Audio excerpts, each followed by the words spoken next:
A 19-year-old scoring 2 goals and assisting in a Champions League final. A 17-year-old carrying Barcelona to win a domestic treble. These are just some of the new generational talents we are witnessing right now.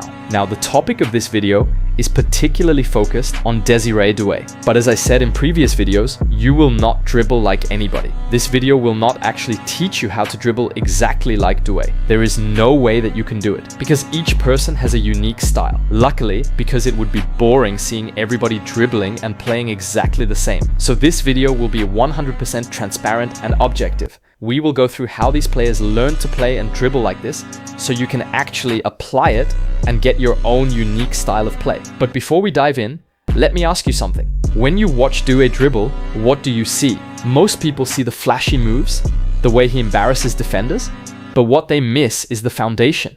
They miss the years of building that relationship with the ball that makes everything look effortless. That's what we're about to uncover. This is how to play like Desiree Doue.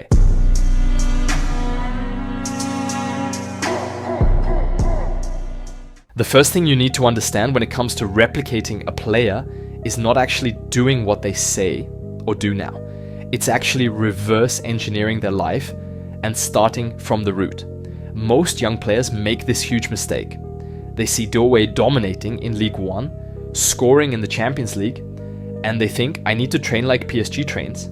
I need to do what he's doing now. But that's completely backwards. When Doue was 5 years old, Rennes broke their own policy to sign him. They had never made that exception before. But even before that, what was he doing? He wasn't in some academy doing cone drills. He was just playing with kids older than him, playing in the streets of France, playing wherever he could find a ball and some space. And this is where it gets interesting, because if you go back and look at every single great dribbler in history, you'll find the same pattern. Yamal grew up playing street football in the neighborhoods of Barcelona. Neymar spent his childhood in the streets of São Paulo. Ronaldinho learned his skills in the futsal courts of Porto Alegre. Zidane himself said, "Everything I have achieved in football is due to playing football in the streets with my friends." Even Messi, before joining La Masia, spent years playing with older kids in Rosario. Maradona learned to dribble in the dirt fields of Villa Fiorito. Cristiano played barefoot on the streets. This is not a coincidence, this is the blueprint. But why? Why does street football create better dribblers than academies? Because on the streets, there are no rules. No coaches shouting instructions every 5 seconds, no structured drills, no perfect conditions. It's chaos. Pure, beautiful chaos. And chaos forces you to adapt. It forces you to think fast. It forces you to rely on your instincts instead of memorized patterns. When you're playing against kids who are 3 years older and twice your size, you can't rely on strength. You can't rely on speed. You have to be smart. You have to be creative. You have to find ways to keep the ball that nobody taught you. And that's how you build your unique flow state. That's where your instincts get better. That's where you develop that sixth sense that makes great dribblers look like they're playing a different game. Street football teaches you to see the game differently, to feel the rhythm, to understand spaces that don't exist in textbooks. Most importantly, it teaches you to play without fear.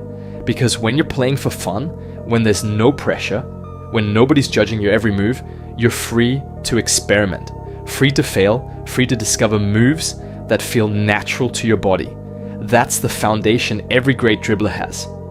Not perfect technique from day one, not some secret training method, just thousands of hours of unstructured, pressure-free play. Now, most of you probably think that to become a great dribbler, you need to master a lot of skills. You watch YouTube tutorials, you learn 50 different moves, you practice step-overs and elasticos and rainbow flicks. But here's the thing, it is perfectly fine that you learn all those skills. But remember, when you actually watch a real 90-minute game, you'll see players winning duels with the same skill over and over again. And even when they do a different skill, it's just a little variation of their main move. Look at Messi. He just needed a body feint and la croqueta, and he would score. Ronaldo just needed his step overs. Neymar just needed explosive cuts with feints. Doue relies on perfect timing with simple movements. All the skills they learned somehow fall back to 3 to 5 most basic skills. Because when you're under pressure, when you have half a second to decide, your brain doesn't have time to choose from 50 different options. Your brain goes to what it knows best, what it's practiced the most, what feels most natural. That's why the number one skill everyone should focus on is the body feint, because this one is like the foundation of every other skill. If you do a step over, you also need the body feint. If you do la croqueta, you also need to start with a sort of body feint. The body feint is the most powerful skill because it connects all the parts of your body into selling a lie, in making the defender believe you're going one way while you're planning to go the other with all of your commitment. We master it with what I call the 4-step minimalist process. First of all, before even starting the skill, watch it, understand it, look for a compilation of a pro footballer doing it, and then start with step 1. Start static, stand with the ball, and practice the movement without any pressure. Feel how your shoulder drops, how your weight shifts, how your hips rotate. Get the mechanics right first.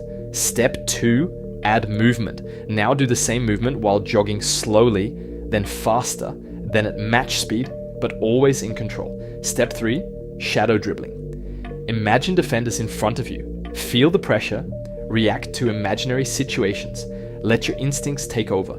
The more you put intent, the better. Step 4, pick up games and 1 versus 1s until mastery. This is the final test. Real pressure, real defenders, real consequences. Most players stop at step 2. That's why they can do the move perfectly in training, but fall apart in games. Because they never trained their instincts. They never learned to trust their body under pressure.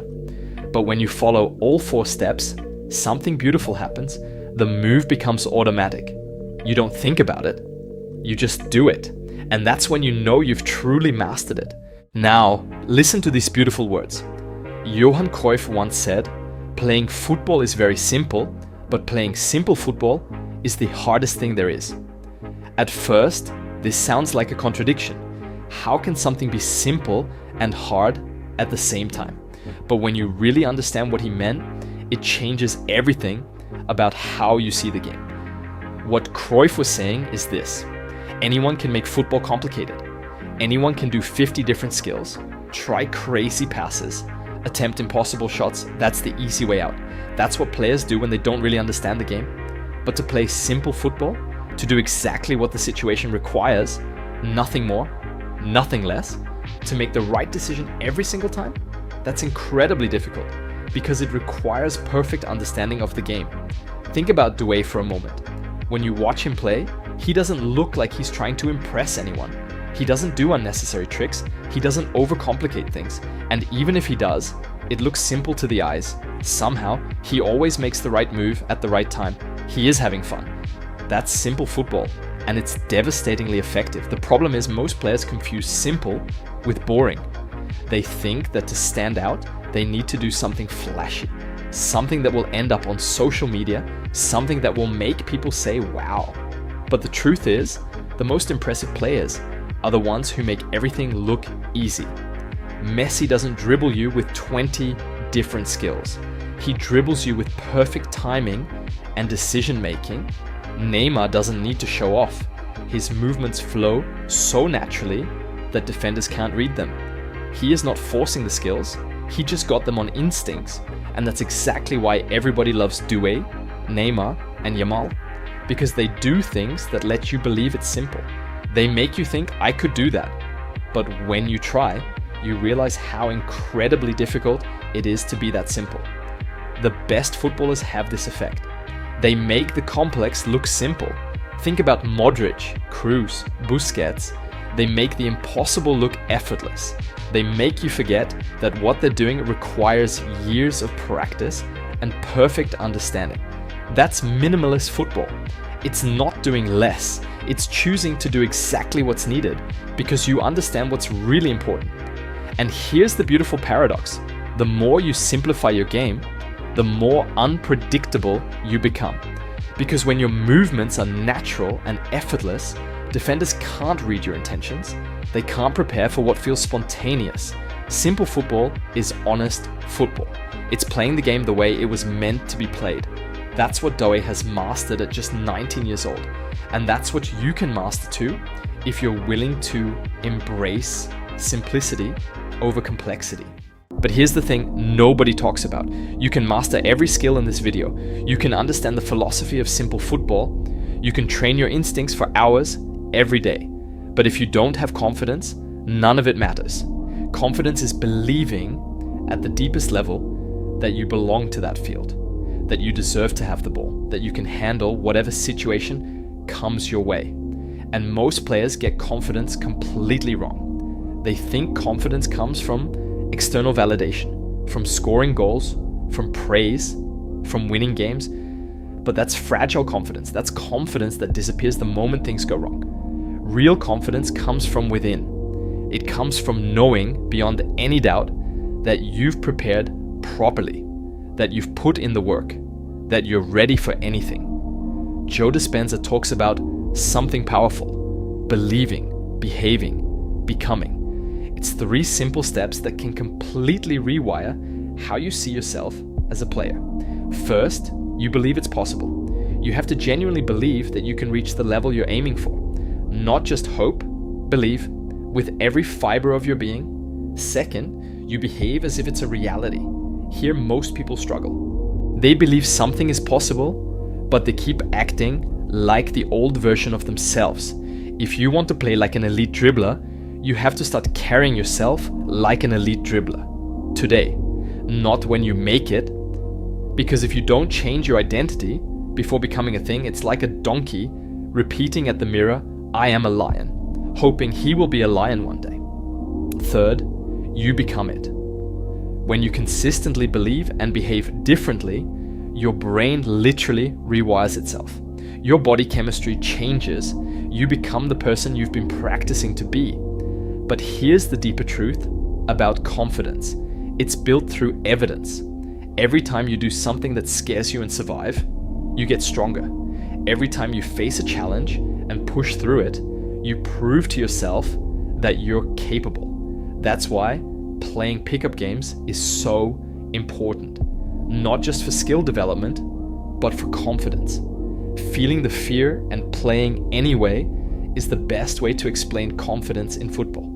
Every moment, you get to choose between the voice that says you're not good enough and the voice that says you belong here.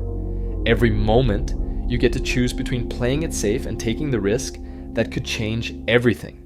Now, I've mentioned this concept before, but I want to say it again because some of you are still misunderstanding what I mean when I talk about creating an alter ego.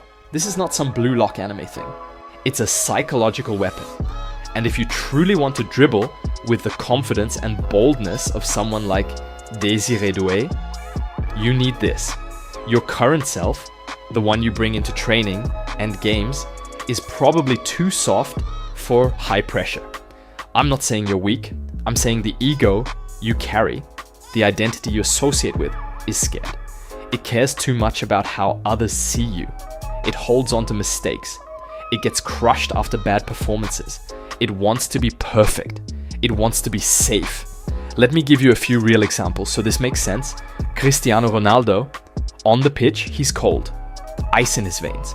He celebrates goals like a gladiator, confident, unshaken, but outside the pitch, he's just a father, a businessman. That version of him turns off the moment the final whistle blows.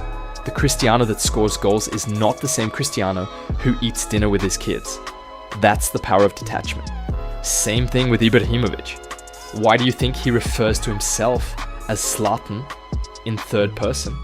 Because Zlatan is a persona, a warrior, a character.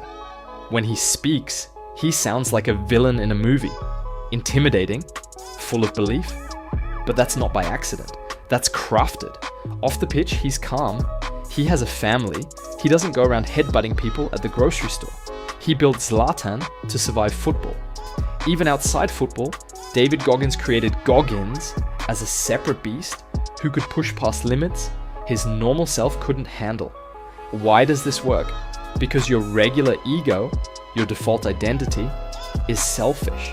It wants comfort, it's emotional, it holds grudges, it's insecure, and it wants to protect itself at all costs. So here's what we do instead. We build a new character, a football version of you that only comes alive when you play football. Now let's build it step by step. Step 1, choose your domain. Where is this alter ego going to show up? Most of you, it's on the pitch. So this version of you only exists in games, in training, when you're holding a ball. The moment you leave the pitch, he turns off. Because that separation helps you mentally. You don't carry your bad games into dinner with your family. You don't let criticism from your coach affect your sleep. You leave that to the alter ego. Step 2, choose the qualities you want. Ask yourself, what do I lack right now in my game? Am I too scared to dribble? Do I hesitate under pressure? Do I avoid the ball? Now flip it. Your alter ego should be the exact opposite. He's confident. He loves pressure. He wants the ball in tight spaces. He never hides. Write down those traits, lock them in.